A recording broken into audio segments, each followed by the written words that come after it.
Looks like we're live.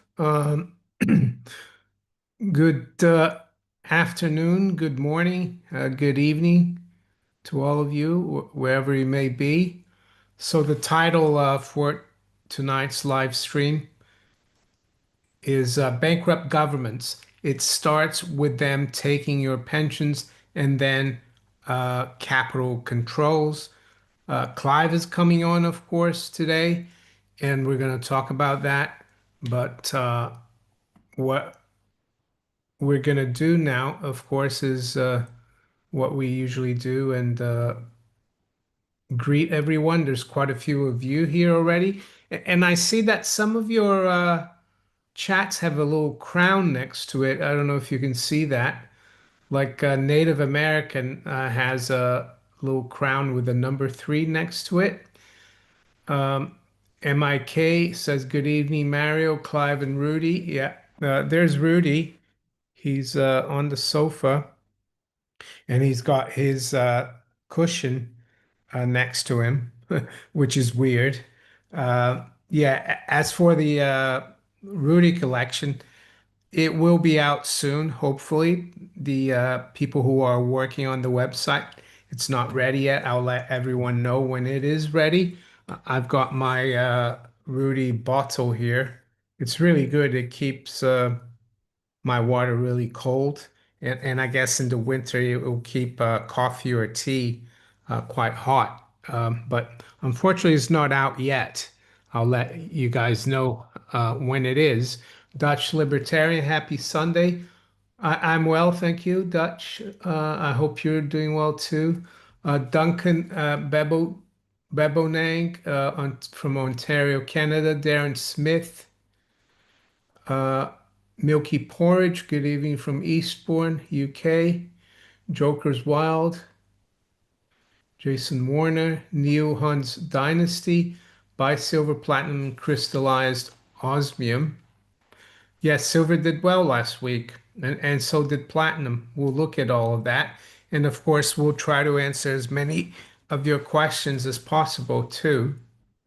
Steve C. I asked Clive for his prompt engineering paper. It was very insightful. Yeah, I've got it too. I haven't looked at it yet. I haven't had time. Gary Evans from Bedford. Christian Roman. I'm not quite there yet, he says. Yeah, Native American says I'm not sure what the crowns are either. Yeah. Olivier Leroy says it's for participation. Hi, Jim Millward. Nice to see you.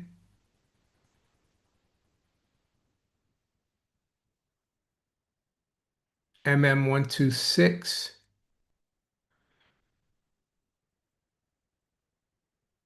Dutch Libertarian says he's doing great. Cody Mitchell. Hey, Mario, what do you think one day gold and silver will be taxed at 90% so that it becomes impractical to hold?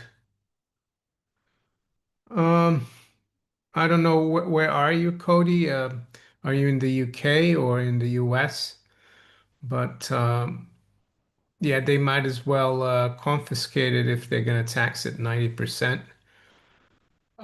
Here in the UK, coins of the realm, which are sovereigns and Britannias, and some other coins that have the monarch's head on it, their capital gains tax exempt. And in the UK, gold and silver are not considered financial assets. They're like yeah, they're just like buying a car or something like that, or buying a watch. YouTube Christians says, Hi, Mario, glad to be with you live from mountains of Pennsylvania, PA.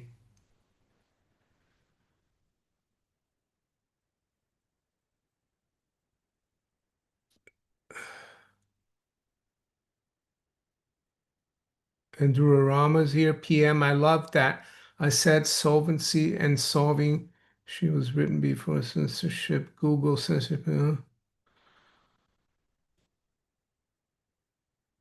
Patty Jones from Port St. Lucie. Yeah, I've been there before many years ago. It's just south of Vero Beach, uh, Port St. Lucie. She says it's bright and sunny. Here it's been windy and cold, but it hasn't rained today. It doesn't feel like almost summer.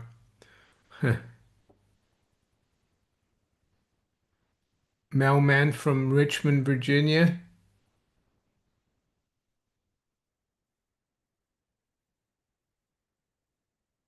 Over here, Mario, welcome to this sci-fi horror mystery fiction. Yeah,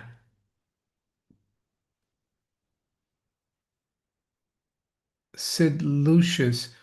Hello from low orbit. Just a guy. Says Mario, it's me.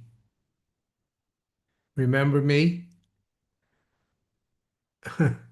That's a little difficult to understand who that is. Mark CH from Billericay in Essex. I've been there. Billericay. Martin from Norway. Who's selling all this gold? Don't know if there's too many people selling gold. Gold came off a little bit on Friday while silver stayed above 36, the spot price. Uh, Not concerned. We're going to look at some things, of course. Hi, Mario and Rudy from Basingstoke. Andrew Watson, there's Rudy. He's taking a nap. People think that Rudy's lazy, but he isn't. He loves his walk. We've been going out really early because for some reason I've been getting up really early. And today I got up early to play golf, so he didn't go for his walk. So he's had two walks this afternoon, Rudy. Ryan is just the guy. Okay.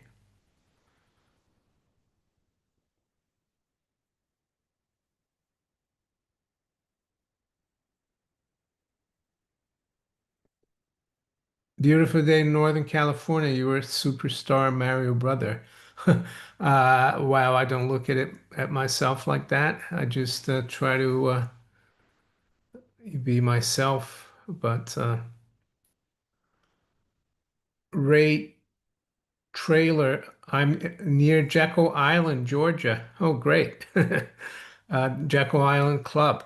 That's where all the yeah, that's where all the ills of the last century were planted. The Federal Reserve Act. Yeah, and people are talking about Trump. He's going to come out with a new his candidate for the Fed chairman or chairwoman. And my view is that why don't you try to get Congress to abolish the Fed? Unfortunately, the president can't abolish the Fed by executive order because it was created by an act of Congress. So, yeah, I'd rather see the Fed abolished than the new chairman or chairwoman. I think the world's had enough of central banks, especially the Fed. Olivier Leroy, I got to know or glint pay thanks to Mario in 2020. Okay. Yeah, I'm there is a link to Glint in the description if anyone's interested.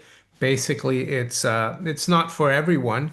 Uh I prefer having real gold and silver. I have a Glint card. Basically, you get a MasterCard, but it's not available in every country, but it's an app where you can send your fiat dollars, pounds, or euros, and you can buy gold, and it's stored in an allocated vault in Zurich, and it's insured. So yeah, that's Glint. I think they've got silver as well. You can't spend the silver, but they've got silver in the US now too. Glint. Michael Kennedy says martial law coming to America. Well, I saw there's some riots in LA about the immigration. Yeah, and Trump sent 2,000 National Guards down there. Over here, Mary, imagine what history will be written about This era, yeah. I mean, it's going to be like 150 years from now. People say it's going to be how crazy were those people who thought paper was money? You know, Ben Bernanke is going to be remembered as the John Law of his days, I think. He's the guy who got everything started in terms of money printing. Yeah, it will be pretty wild. Cisco Guru 69 says, Howdy, Mario. Howdy, Cisco Guru. Dilwyn Roberts. Oh, we got someone from Italy, Winter Night. Hi, Mario and Rudy. There he is, Rudy. Some of you commented that this new chair, which is very comfortable, makes me look like the villain from Goldfinger or from the Bond movies. So I clicked and had a look. Uh, Villain from Bond movies and Image, and yeah, he's got a big chair. So the previous chair I had was the same color as this, but it had a very low back, so you couldn't see it. It wasn't very comfortable. I had had it for 20 years. I got a good deal with this one. It was half the price of the one on the website where I had bought the old one. And that sofa is about 20 years old. And my desk, you can't see it, but it's also part of that collection. And it's got a green leather top. Darren Smith says metals could be taxed high, which would force people to sell it. To sell it, they'd hit the ETFs first. Just the guy, Mario, do you believe they will continue to suppress silver because they know they own the most gold? And a lot of precious metals collectors only have mostly silver. Um, I think a lot of the people, the smart, very wealthy, a lot of small investors, they have gold too. But the thing with silver is that it's getting harder and harder from them to stop silver from going up because the reality is starting to catch up with them. And what's the reality? Well, the reality is that the Chinese, the Indians, and every country around the world, even the US, Europe, we need a lot of silver, not just for the new technology, for electronics, but also for military spending and military buildup. Europe is starting to, it looks like, Europe will have to look after itself defense-wise because it looks like Trump doesn't want anything to do anymore with NATO. So, and silver is required, and there's been 5 years of deficit, silver deficit, physical deficit. And yes, there is a lot of scrap silver out there, and there's silver in all kinds of devices that have been thrown away, but it's still very cheap it's too cheap to recycle it. So I don't think they're gonna be able to suppress the price. Scott 49140, thank you for your super chat. Clive should be coming on soon. Uh,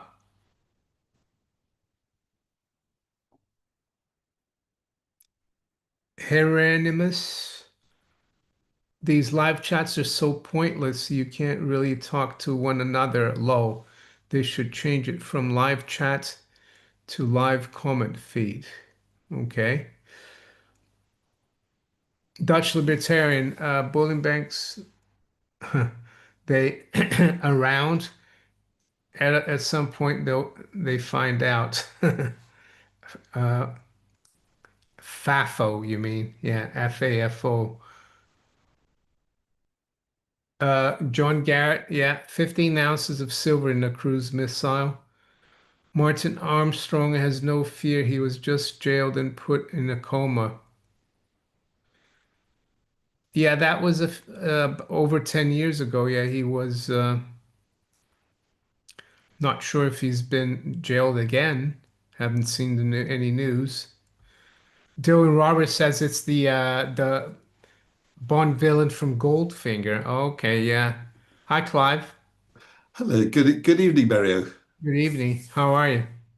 Well, we've had a nice day with friends today, and interesting enough, they're all ganging up to buy gold. So I Oh, think the enthusiasm's starting. oh, good, good. Michael Kennedy says June 14th is Trump's birthday. Big military parade in DC. I've seen so much equipment sent here. 250 years anniversary of U.S. military. Just a coincidence? I'm not sure what that means, but anyway. So they're just gonna have a military parade for the anniversary or for his birthday.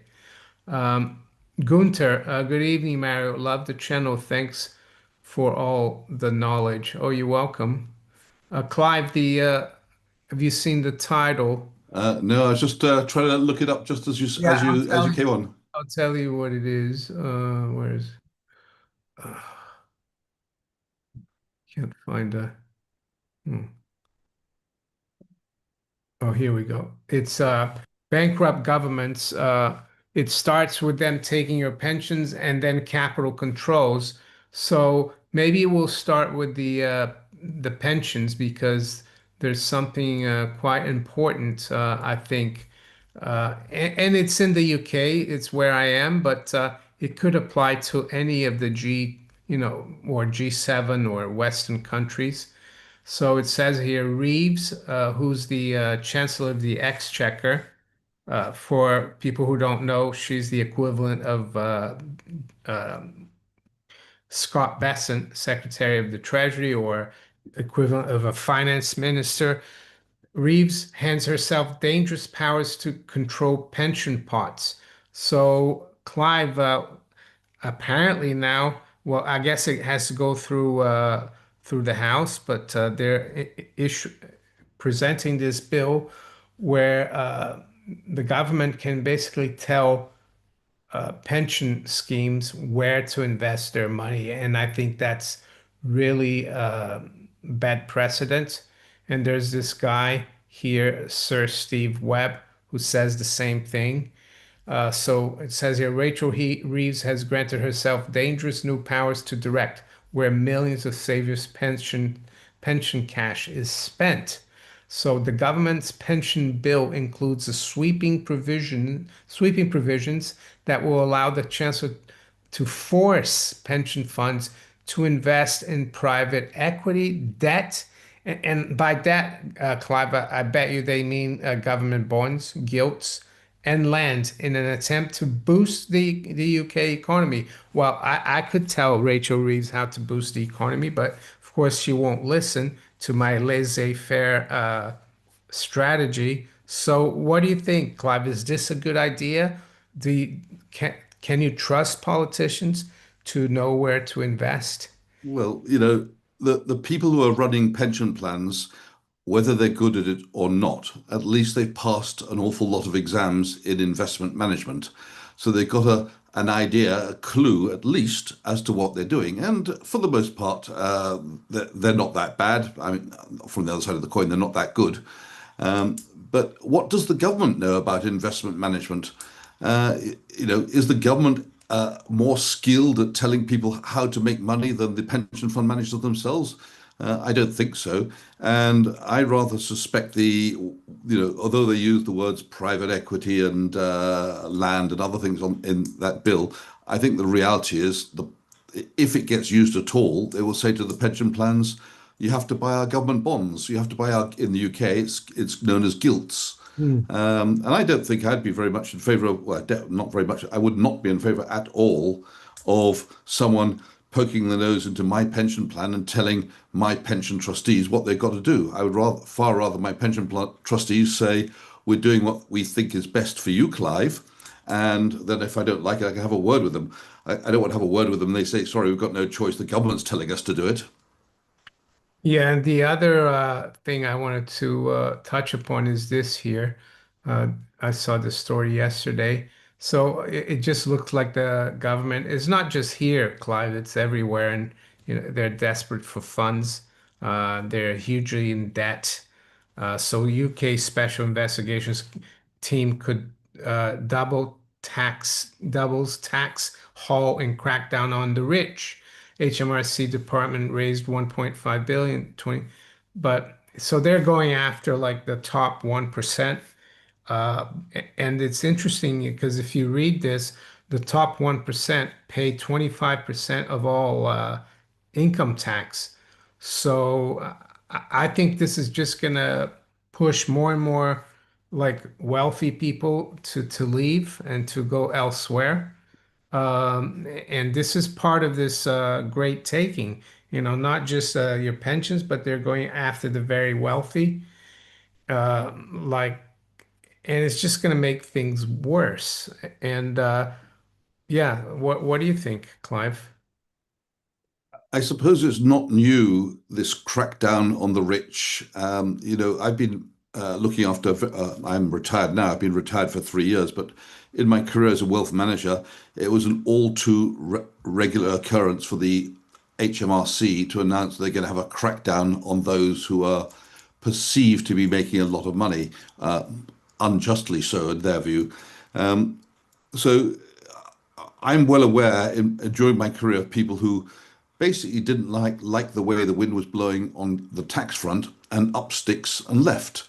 And I'm sorry for the UK because when they left, they took with them their servants, they took with them their spending and the spending of their servants.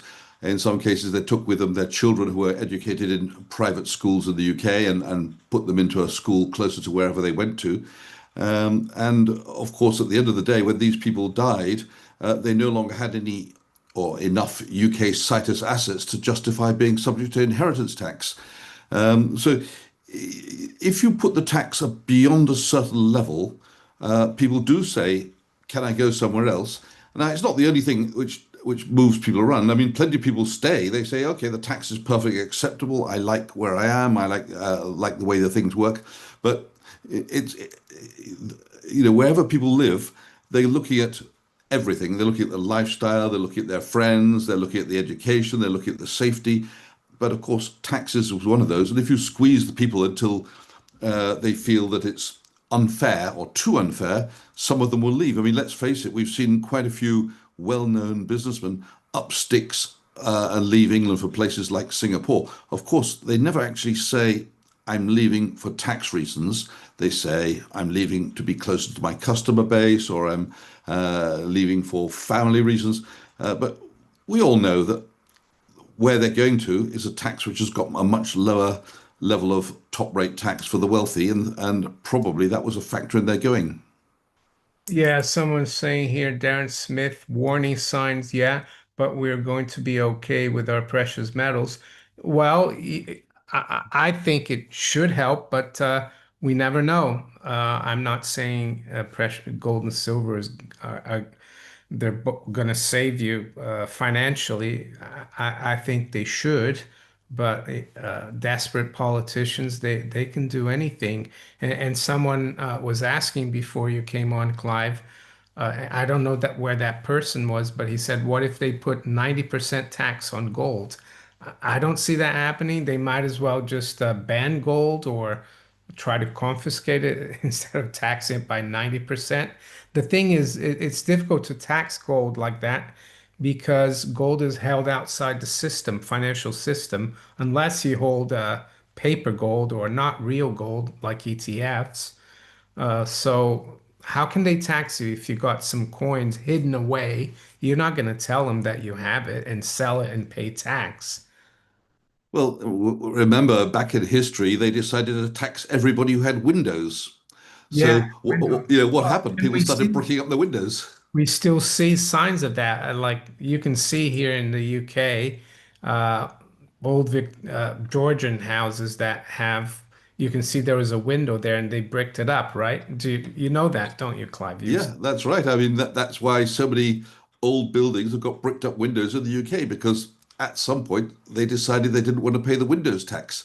I don't think it's going to be, even if they were to put tax on gold, I don't think it would bring in enough revenue to just justify the effort of doing that. So I think that's of course, anything is possible.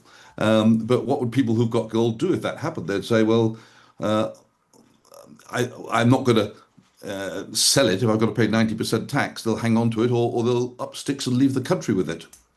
Yeah, someone said here, instead of Bonnie and Clyde, it's Marion Clyde or Clive, Marion Clyde. Well, I hope we're nothing like Bonnie and Clyde. They were a bunch Yeah, of criminals, weren't they? I Even though know. they were very popular. Yeah. Oh, here's a good question, and it's for me, but you can answer it too. If you were president of the US, how would you go forward with salvaging the US economy? Well, one thing I would say, and I'm not having a go at the US because it's the same thing here. The economy, yeah, the economy, there's nothing wrong with the economy itself. Well, there is now because the money is so bad. But I don't think the current economy and the system is worth salvaging because if it was, it wouldn't be in this situation. But I think one of the things I would do is run on a platform of abolishing the Fed.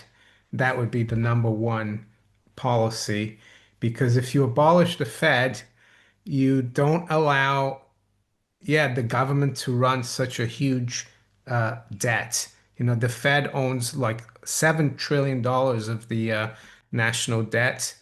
And it's one of the reasons why the national debt has gone up so much because the Fed has manipulated interest rates and the government has been able to keep borrowing.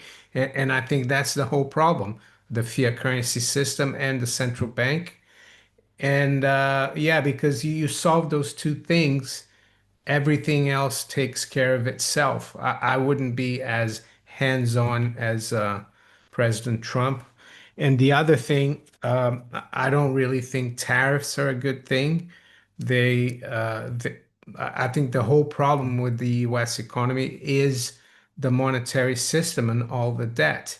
America's been people a lot of the pro-tariff people say, oh, the foreigners are ripping us off because we have a huge trade and current account deficit. But the only reason you've had that is because the Fed and the government, they've been manipulating everything, and Americans have been able to borrow too easily to buy loads of well, a lot of times it's crap from abroad that you don't need. And what that has done, that has destroyed the industry in the US because if Americans weren't borrowing and spending as much, they'd be producing more.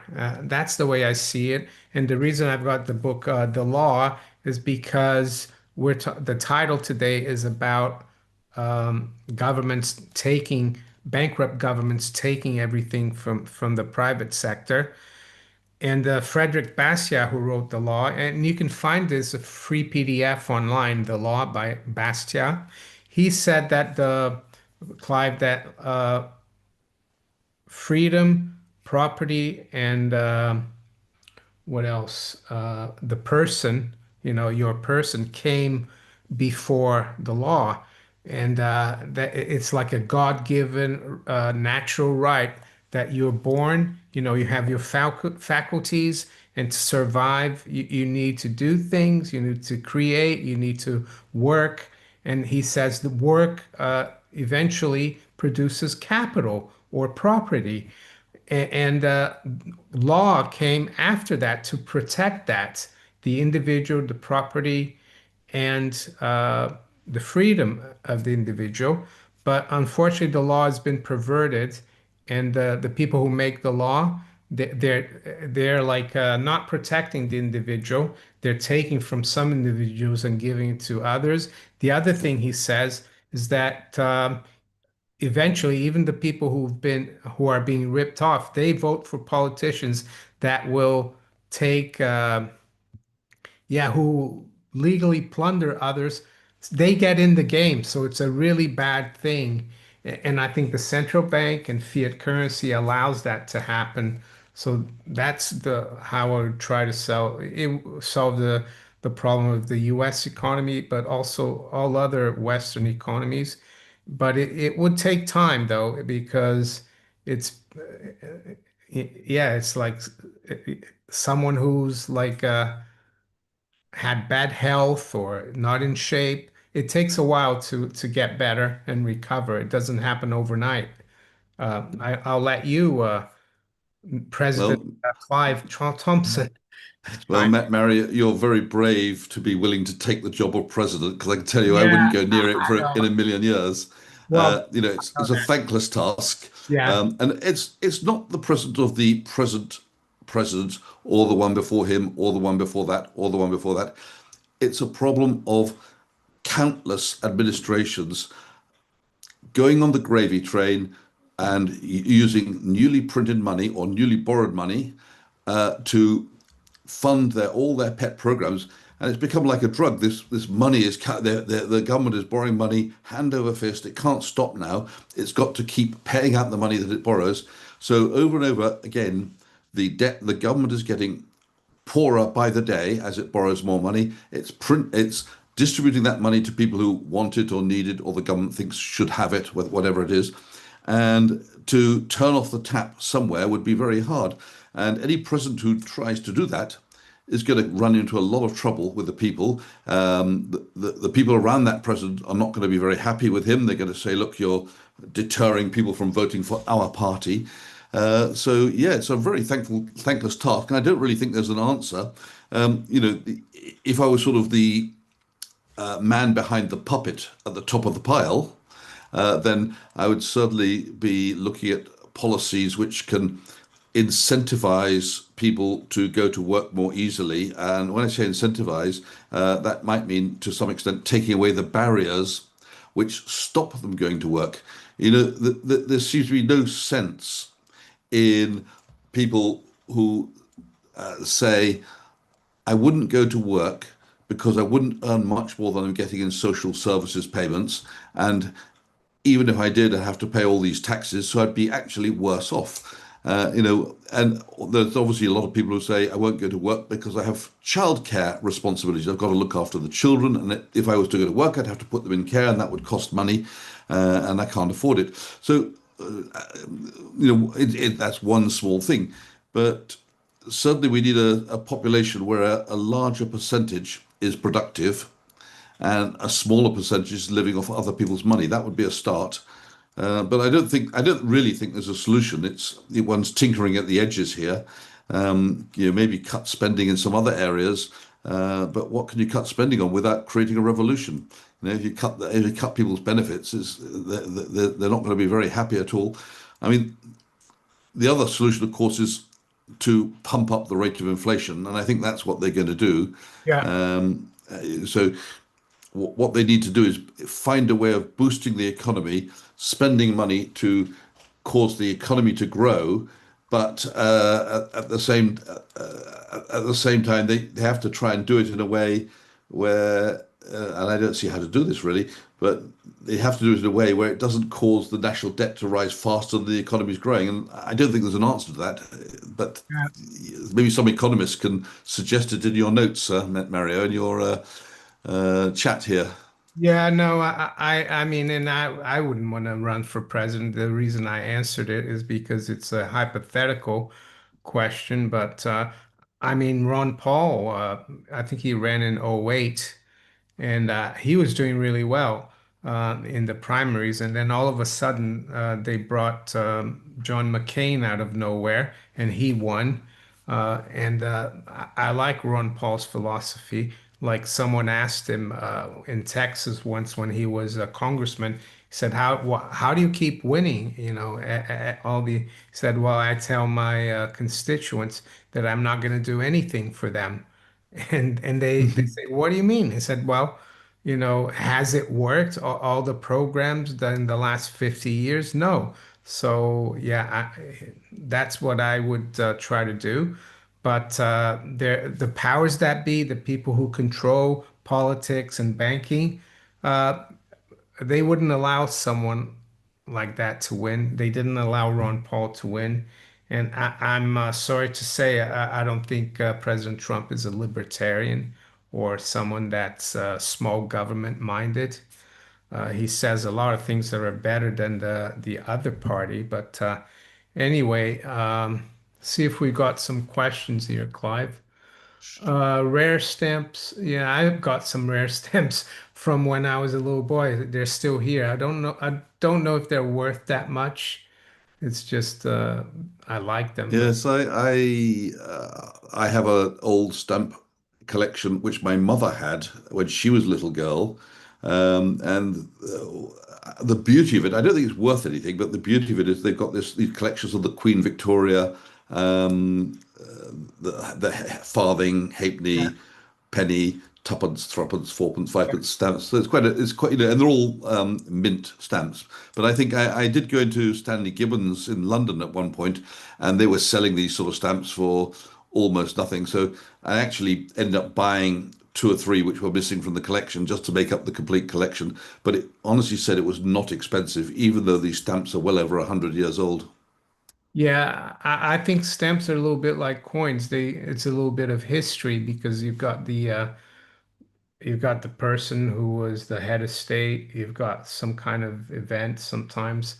Um, David says, Mario, do you think platinum will be used like money, like gold and silver in everyday life after the fiat monetary collapse? I don't think so. Doesn't mean to say its price won't go up, but historically, platinum hasn't really been money. It was kind of really discovered as a precious metals like just over 200 years ago. So it doesn't have the tradition of being money. Clive, what's your Well, opinion? I mean, it's still a precious metal, and it's still sought after by precious metal collectors, but not so many. I've heard recently, and it was just something I read, so it's not really verified, that people in China are starting to buy platinum as an alternative to gold. Maybe it's the cheap man's gold. Historically, platinum was double the price of gold, and now it's half the price of gold, Yeah, or less actually than that. So maybe it will regain its former glory as at a higher price than gold. What we do have, which is in favor of platinum, as opposed to palladium, which is not so good a metal, is a supply shortage, which is likely to grow in the future, according to a study I read on it. So my personal view is that platinum, which is in a supply deficit, is likely to go up in price. yeah. But how much? We can only hope that if for those who are invested in platinum, we can only hope it goes higher than gold. But I think gold is going to power ahead, whatever happens. Yeah, but I guess you can use platinum uh, to exchange things. But the problem with platinum, it's not as well known to the public as gold and silver, so they might not accept it. Anyway, Someone writing there that they lost their mother's stamp collection to when her mother took it into a charity. He seems to be oh, very disappointed about that. charity shop, huh? Yeah, question. Yes. HSBC did not short this week, according to Michael Lynch. Yeah, I think I read that. Uh, what he means, Clive, by short is that they didn't short silver futures on COMEX this week. Um, yeah, So maybe if that is true, and I guess we can see that by going to the COMEX and looking at the actual position levels. Like I think they publish it by company. yeah, But let's say it's true. Perhaps it means that they're fearing a sharp rise in the silver price. yeah. And They we've might got, want as to- you've probably seen, Mario, we've got a lot more turmoil this weekend in Washington. Yeah, So What we is that? You mean I think, yeah, Trump came out late on Friday after the market closed and said that Powell needs to cut rates by 100 basis points or 1%. well, I was talking about Elon Musk Or Elon Musk. taking the decision to resign. Yeah, well, he had resigned already, but I think is you mean the duel between the two, Yeah, yeah? well, he's resigned from the Department of Government Efficiency. He's Yeah. basically going back to Tesla, and there are some threats about extra taxes on his cars and all kinds of things now, and also on SpaceX now. So we've got a little bit of a war. But the real point here is it means that the president is free to continue to push through his spending bill, the beautiful tax bill, I think they call it, Yeah. without one of the options. Now, you may have seen that Elon has called for his impeachment. Yeah. Well, I've So also that's another level of uncertainty for us all. I've also seen that a lot of people are telling them to make up, but who knows? Uh, oh, there's another thing. I saw this on X or Twitter. Endgame macro. Apparently, not apparently, the U.S. Treasury did a 10 billion buyback, the largest Treasury buyback in history. And this guy, if you read through this post, he thinks the Treasury's preparing, and the buyback was like a short-term paper, Clive, and that's like part of this 9 trillion that's coming due to be rolled over in the next 12 months. And they're just testing the waters because they're concerned that there could be a failed auction. So this guy thinks this is quite important. So you see here, the Treasury is buying back its own debt, and I guess they're doing that. How are they doing that? If they're in 30, almost 37 trillion in debt, I guess they must have a little bit of money with but I thought, they couldn't spend right now because of the debt ceiling. But Oh, I'm guessing the magic trick would be to borrow at the short end to buy the long end, so they can borrow at the short end at a low interest rate, which they obviously very sure that rates are going to go down next week, and they then can buy back this high interest debt at a discount to what the price it was issued, so it'll be priced at well below 100. But they bought And that they bought really short-term paper, Clive. They bought July 15th, 2025 to May 31st, 2020. Oh, really, really? So it's a short-term paper they're buying back. That's weird. Yeah, yeah. I mean, I can see it if they were buying longer dated paper. That Yeah. would make sense because they'd be buy it back at a discount below 100, and therefore effectively instantly book a profit, Mm. which would be the level of government debt goes down. Yeah, apparently they've been buying some of this below par as well, but I think they're buying this because they're testing the waters for possible trouble ahead. So this in itself is concerning. And Janet Yellen, she issued a lot of short-term paper, didn't she? Because she thought, yeah, interest rates would be lower going forward, so that she could roll over at lower interest rates. But interest rates don't seem to want to go down in the US or bond yields. And Clive, have you ever thought, because uh, if you look here, the ECB, I'm going to bring this chart up, or the euro area, they've cut rates from like 4.5% to 2.15. So they've cut very sharply. And if you look at the US, the last time the US cut, the Fed cut was in on November 7th. And despite that, the dollar is really weak. It's dropped like over 10% versus the euro. Can you imagine if the Fed starts cutting? I think that's what Powell is concerned about, is the bond market, because um, the bond market the treasury market should be strong right now because the Fed's being quite hawkish. and all the other central banks are cutting, but so I think this is a signal of trouble for the dollar and treasuries. What do you think? Well, certainly the dollar will probably go down if they cut the interest rate at the short end in the USA. We mustn't forget that the yield on the long-dated Japanese debt is rising very sharply, reducing the motivation for people to borrow in yen and invest in dollars, i.e., treasuries. So there's that prop of the treasury market going away. But I think the more important point, which we have to focus on, is what is going to happen, assuming they raise the debt ceiling in July or August.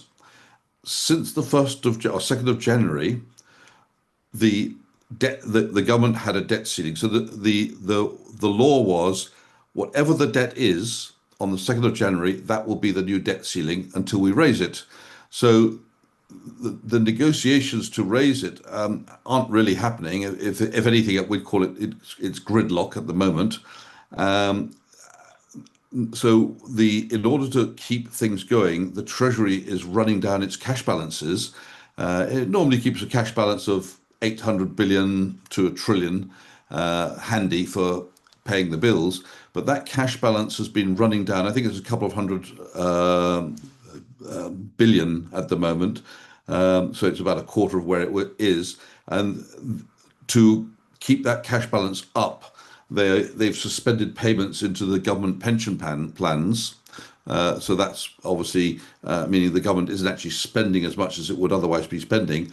But come the date they raise the debt ceiling, they're going to have to replenish that cash. Now, that cash should hit zero in July, probably, or late July, or probably early August. So by then, they've got to raise the debt ceiling, or they won't have anywhere to pay the bills from. They'll have run out of I said emergency measures, they call them extraordinary measures. They'll have run out of the extraordinary measures, which means raiding the pension plans and things. So what's going to happen when they do raise that trillion that they're going to have to raise in July or August? I mean, the figure you just mentioned here, they raised 10 billion. That's nothing. A trillion is what? That's 100 times as much they're going to have to Yeah, raise. yeah. Who's going to be there buying that debt? Yeah. Uh, so someone's asking here, Mario, in your opinion, what would need to happen with the price of silver to confirm the breakout? I think, I mean, I think it's already confirming it now because we broke through 35 and we closed. It's not like we closed just above 35 at the end of the week. We closed above 36, the spot price. So I think it's quite bullish. But ultimately, though, I think if we break 50, then it's it's really, really going higher. It might fail a few times at 50, but it's a level that I think is there's so much psychologically is so important because it's like a double top from 1980 and 2011. Clive, what do you think? Well, the break above $35 was significant because it was a level which it hit many times and failed to break out. So all kinds of traders had put the $35 level as their marker in the sand as to the level beyond which, or after it has gone above that, where they should buy. The frustration that traders suffered was it went through the $35 level like a rocket. Now, I wrote a post on LinkedIn within seconds of it going through $35. But by the time I'd finished the article, I think it was at $35.60. So you can imagine the frustration of anybody who, by the time they read my article, we were already 60 cents above the 35 level at which they should have been buying. And within a few hours, we were already bouncing around $36. So those people who had been writing, anytime it goes above $35, you have to load your boots, were a little bit frustrated because they wanted to load their boots, but they didn't like the idea of paying $1 more than they could have paid an hour ago. Yeah, I'm gonna But I think it will head north on Monday, starting in about 3 or 4 hours time. Yeah, so here's the long term. I like to look at the long term chart because I don't really I don't trade silver. I did many, many years ago, the futures, but I try to stack physical and I don't trade that. But looking at this, Clive, so we broke this 35 here, and the reason people were watching it because here kind of was a big resistance. So we got this level here. I think that's the last one. It's 37.50 or thereabouts. But when you take this trend line as well with this, we've even broken that, which I think is really bullish. So I think this is like when gold broke. I think it was early last year when it broke like 2070, 2100, and then it just took off. So this is the equivalent in silver. So I think silver is taking off right now. I mean, I know in the past here it's been bad luck to say that kind of stuff because it kept getting hammered back down. But I think this is it. Yeah, well, you know, when this happened, my thoughts were one of dismay because I said, "Oh my God, this is happening on a Friday," and Friday has a reputation. People call it Smackdown Friday Oh yeah, because on Friday the everybody is trading precious metals or the so-called shorts come into the market and basically push the price down ahead of the weekend, both the silver and gold. yeah, This time it didn't happen, but I thought it was going to happen. I thought, well, yeah, the worst, silver shouldn't be rallying on a Friday. It should rally on a Monday, not a Friday, because they're going to just go smack it down at the close. But they didn't. yeah, So maybe that's a bullish sign that it's going to go higher on Monday. yeah. Some people call it Mr. Slammy. Okay, yeah, good name. Yeah. So yeah, this is. Oh, let me change it to logarithmic chart because it looks. Yeah. So that's it. So that's the high in 1980. The other thing about silver, Clive, in the 70s, yeah, it had a first leg up from 71 to 74, like from below $2 all the way to like I think it went to seven. This is on a closing basis. But it went to just below six, and then up until almost beginning of 79, it hadn't gotten back to that high.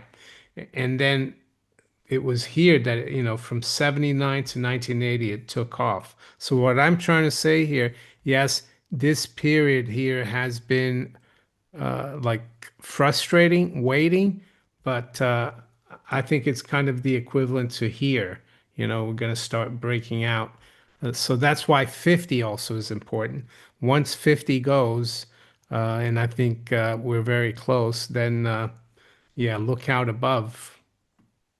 I mean, I had quite a few people write to me on Friday when I wrote about the silver price breaking above 35, and they said, you know what? Everybody's been saying this for this years. It's same old, same old, same old. Nothing's going to happen. Well, we'll see.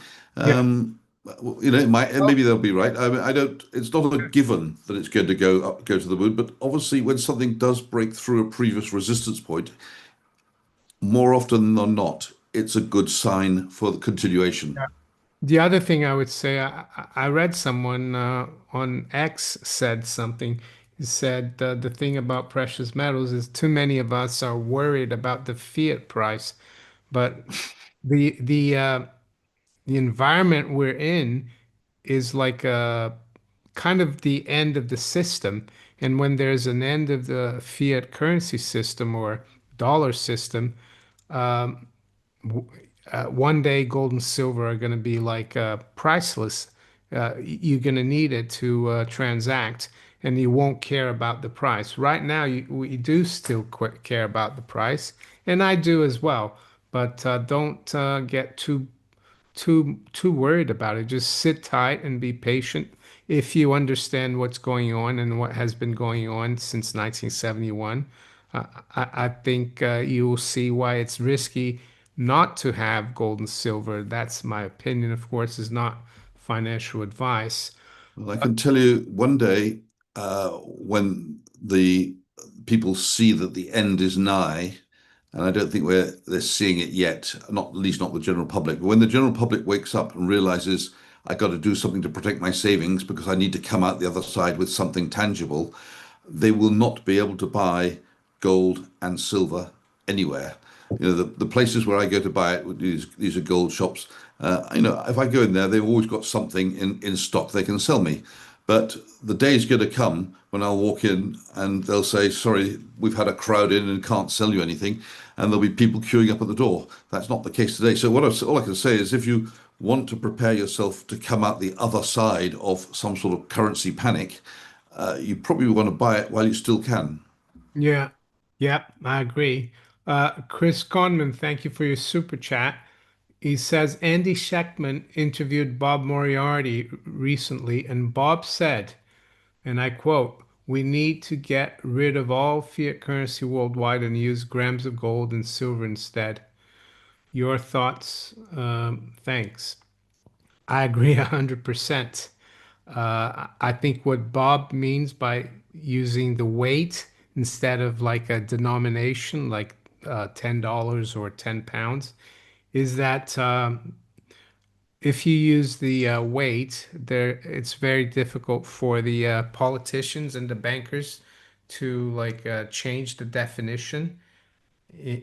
So you can't uh, if you turn a 5 gram coin into 2.5 grams, people know that you've taken half of the coin. But yeah, if you take a $20 gold piece, yeah, I think he's right about that. Just use Well, you may remember back in 1936, on the 31st of January, well, you're not that old, so you won't remember it, Mario, but you remember from reading about it. Up until then, the dollar was a representation of a certain number of grams of gold. Yeah, And on that date, by legislation, they reduced the number of grams of gold inside the dollar. And that was how it was phrased, and that was how it was reported by the newspapers. is Now, that when today, Clive? Is that when they revalued gold from $20.67 to 35?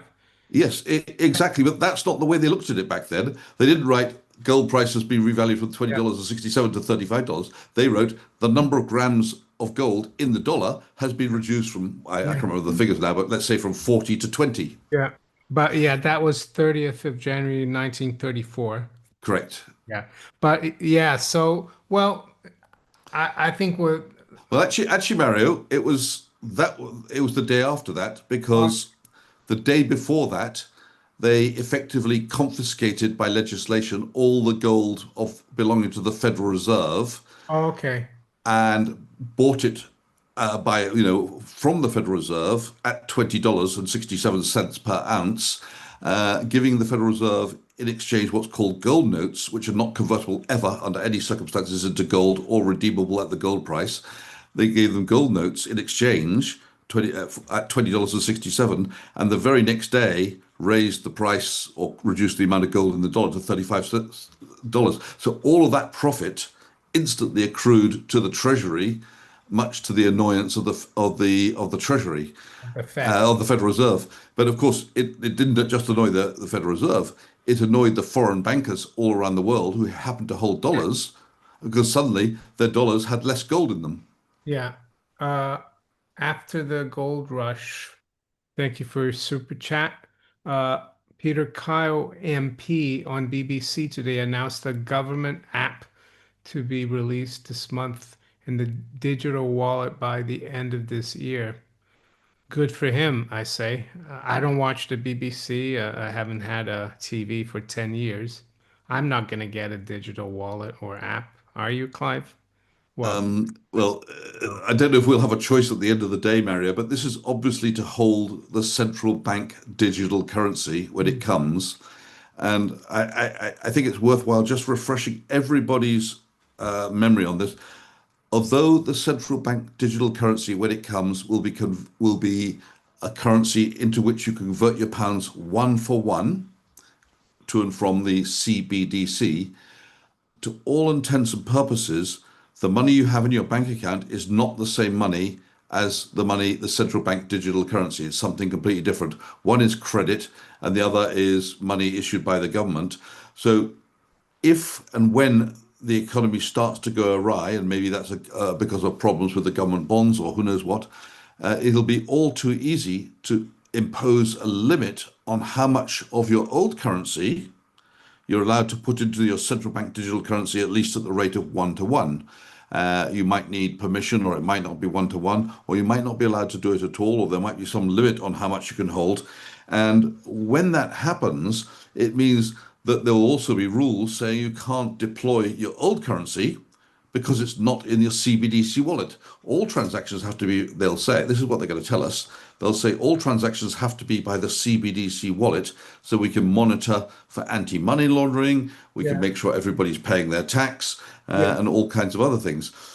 So, yeah, it might mean that your old currency, you've got 1 million in bonds or cash or whatever it happens to be, you might find you're limited to £10,000 or £20,000 converting to the CBDC, and that's all you're allowed to spend.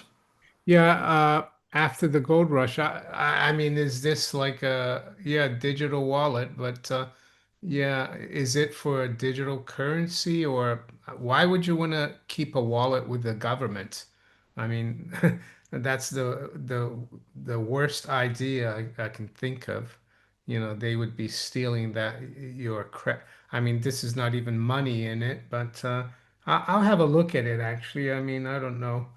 I I'm mean, just seeing if I can find anything about it. I think we're still far away from having a CBDC, even though it looks like the ECB wants to launch it, I think, around October time. And some people are saying that the Labour government is trying to drive the UK back into the EU. But the thing is, even when the UK was in the EU, we weren't part of the euro. So I'm not too sure.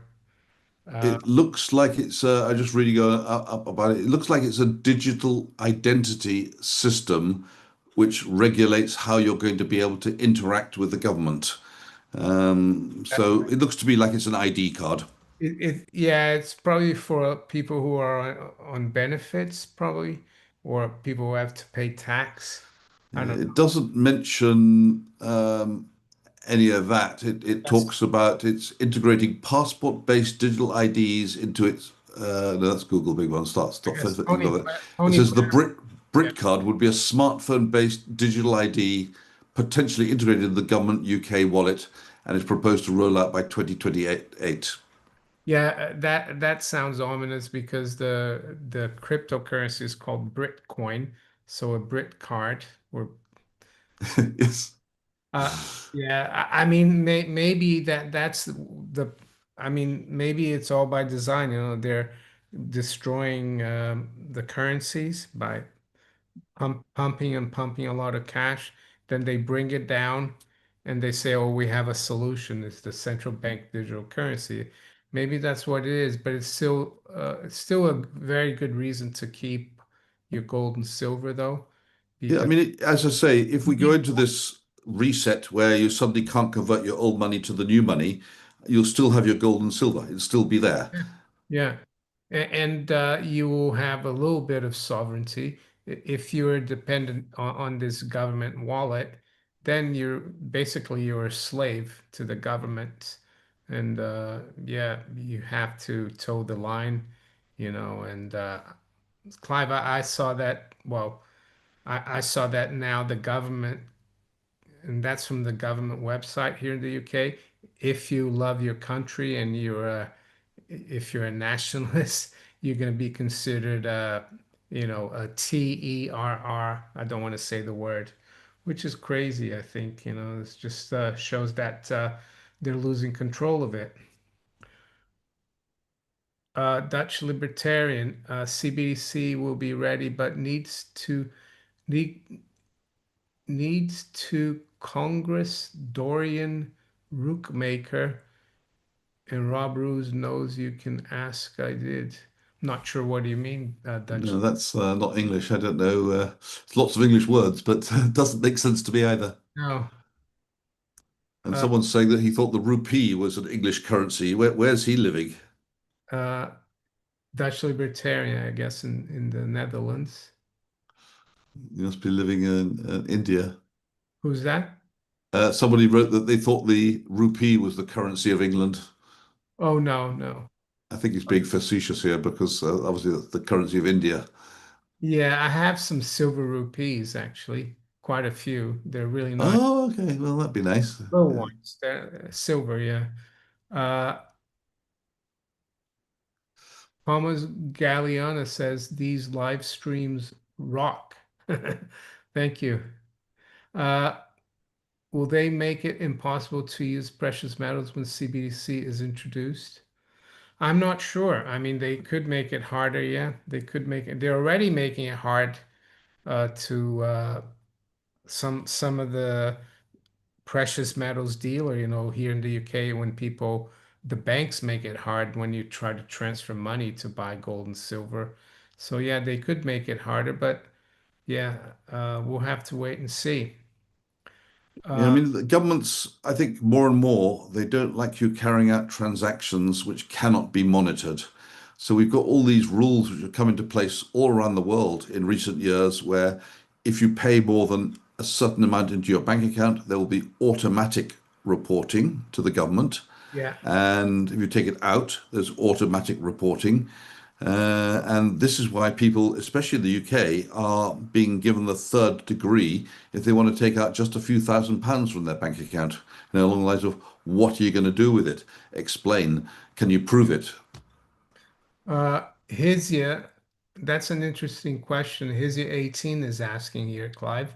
Would you have digital wallet issued? Would you have a digital wallet, I guess, issued by the government if it had tokenized gold in it? Well, uh, I mean, can you really trust the government to, Well, it's not gold unless you can, they can call it whatever they like.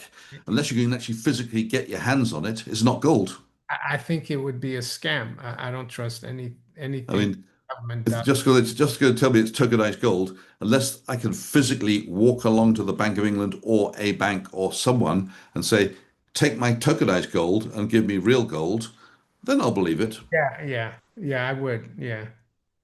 Yeah, I think they will try it though, Clive, because the when the system collapses, people are going to lose confidence. So they'll say, "Oh, don't worry, the CBDC is gold backed." But I wouldn't fall for it. I would. I think what they want is for the people who have gold to sell their gold to get the tokenized gold, right? That's because they say I might as well have the tokenized gold. I'm not going to keep the physical, and hopefully people won't fall for that. Well, if they want to encourage people to fall for it, there's got to be the other side of the coin that, at least in the early days, they've got to say, if you bring in your tokenized gold tokens, we'll give you gold. Mm. So that would be a nice trick to fool people into a sense of false security in believing that you can cash your tokens for gold anytime you like. And it might suck in some gold. But I think most people would be wise enough to say I'd prefer to hang on to my gold and not change it for some promise to give me gold back in the future. Mm. Yeah, Dutch Libertarian says Dorian Rookmakers, member of the European Parliament, knows everything about CBDC. Government's side needs to get fixed. Never heard of the guy, but anyway. Someone, JM, is saying we need a parallel system of money so that we're not uh, punished by government actions. Yeah, well, I'm sure there will be a black market, and it will be not just, yeah, people will use gold, silver, they will use anything that is marketable. Because if you read the Austrian School of Economics or specifically Murray Rothbard, the definition of money is something that is the most marketable commodity. So, yeah, I mean, it could be anything. There's a funny question here from David Stops. He says, been buying gold online using bank account. Would I be better off going into a gold dealer with cash to avoid paper trail? Well, Mary, I don't give money laundering advice because obviously that's when you're Yeah, hiding the source. I mean, But there are some dealers that take cash, but I think there might be a limit here in the UK. But yeah, I don't think there's anything wrong with taking 2,000, 3,000 pounds of cash to a dealer. I think Gold Investments will take cash. They take cash. They're my affiliate here in the UK, Clive, Gold Investments.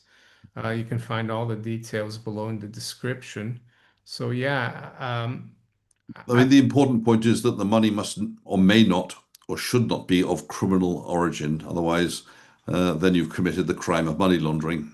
yeah, but if you go to your bank and you take out 100,000 pounds in cash, and you've got a receipt, and the bank gives you the cash, I don't think there's a problem. Oh no, no, that's fine. I mean, you've got all the evidence. Well, I mean, one of the things I always say to people is, if you're buying coins with cash, keep a paper trail of how you got your hands on the cash, and keep a paper trail of how what you paid for the coins.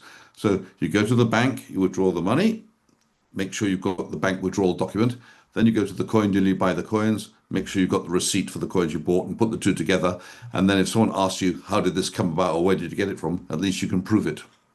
Yeah, someone said Clive is dating Jennifer Aniston. I thought it was Obama who was doing that. I'm not sure why they Well, said. they know something I don't know. Yeah. It's probably one of my avatars out there which is doing that. Yeah. Yeah. Well, that's one thing I wanted to tell the viewers. There's a lot of channels, and they're all like AI channels, and they take pieces of my videos and yours, Clive, and many others, and they package it as a video. And yeah, it's really annoying. I've talked to YouTube about it, but they don't seem to do anything about it. And instead of putting my channel name, they put my name, right? My real name. Mm. But no one, yeah, so they're just taking content and putting it there. I'm sure you've seen these, Clive. Yes, I have. I think people prefer the real people rather than the bots talking to each other. Yeah, Philips Media says I think there's a 2,000 cash transaction in the UK. No, I think it's more. I think it's like 10,000. So yeah, if you want to check, I would call Gold Investments if anyone Well, wants to. I some time ago, a few years ago back, I tried to close an account with Barclays Bank, and I wanted in the England, and I wanted to take the cash out in cash. And it was slightly more than £2,000 from memory. It wasn't that much, and I was quite astonished when to start with, they made it very, very difficult, asking me to use a cash card, which I didn't have, and eventually I had to go for an interview with the bank manager at the branch concerned, who Mm, then had to fill in a lot of forms and send them off to head office for prior approval before she could release the £2,000 to me. yeah, yeah. Singapore. Asking a question about Singapore. I'm gonna check here because I don't think they have. Oh yeah, Singapore's gross national debt. Uh,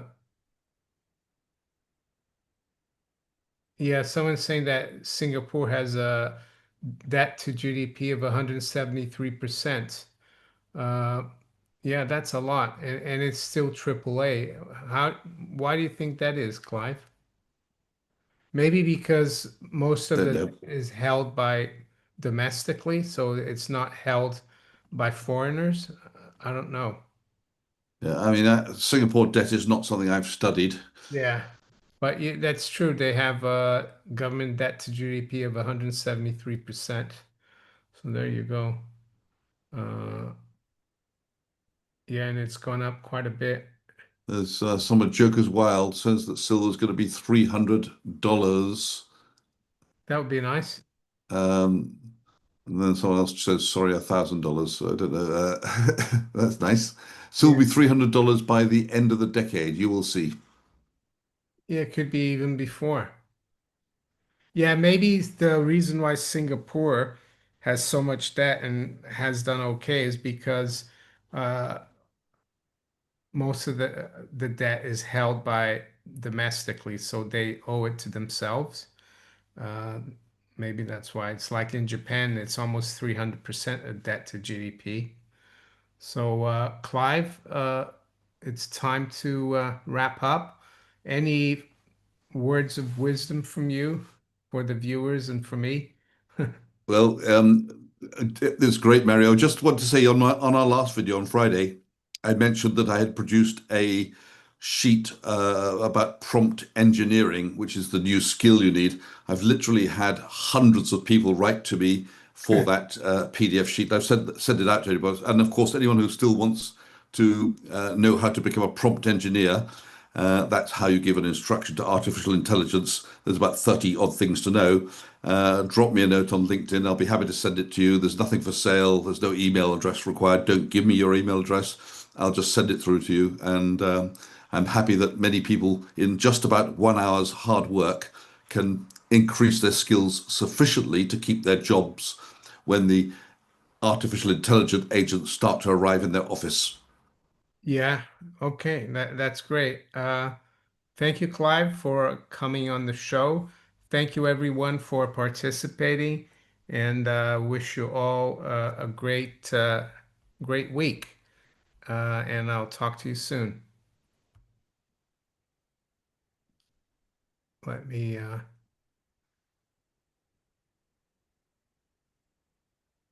okay, okay, that's